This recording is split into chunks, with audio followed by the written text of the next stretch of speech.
जब हनुमान जी अशोक वाटिका पहुँचते हैं, देखते हैं माता सीता शोक में बैठी हुई होती हैं।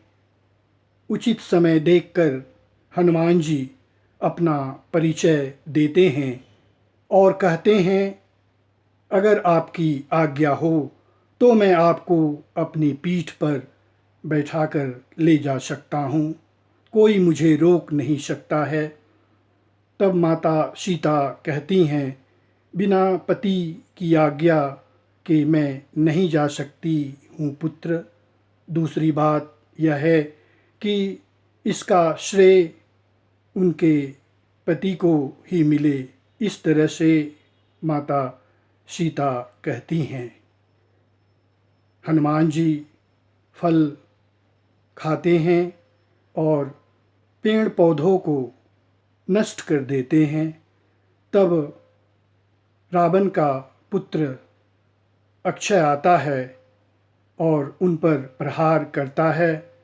फिर हनुमान जी उसे मार डालते हैं।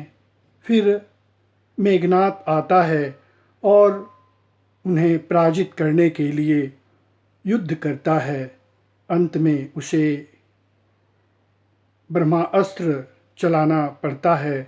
हनुमान जी ब्रह्मा भगवान को याद करते हुए उन्हें प्रणाम करते हैं और उनके मान रखने के लिए बंदी बना लिए जाते हैं। मेघनाद हनुमान जी को रावण के पास ले जाता है और तब हनुमान जी रावण को कहते हैं, अधर्म की ओर नहीं चलना चाहिए, तुम अपने शक्ति को धर्म की ओर लगाओ। तब रावण कहता है, वानर तुम मुझे इस तरह की शिक्षा दे रहे हो। और इस तरह से देखा जाए तो इस प्रसंग में बहुत ऐसी बातें बताई गई है जिससे हमें सीख मिलती है। जैसा कि अगर किसी दूत को किसी कार्य के लिए भेजा जाता है तो उस दूत को उतना ही कार्य नहीं करना चाहिए, उसे अपने विवेक और बुद्धि से भी दूसरा कार्य करना चाहिए।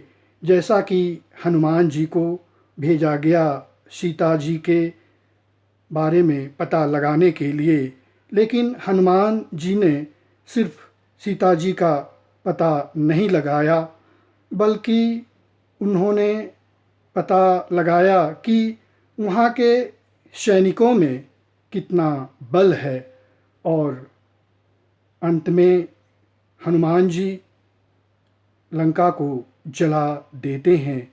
इस तरह से कहा जा सकता है कि अधर्म पर चलने वाले मनुष्य का हमेशा हानि होती है और जो दूसरे के वस्तु पर हाथ लगाता है उसे हमेशा परेशानी होती है। जय श्री राम।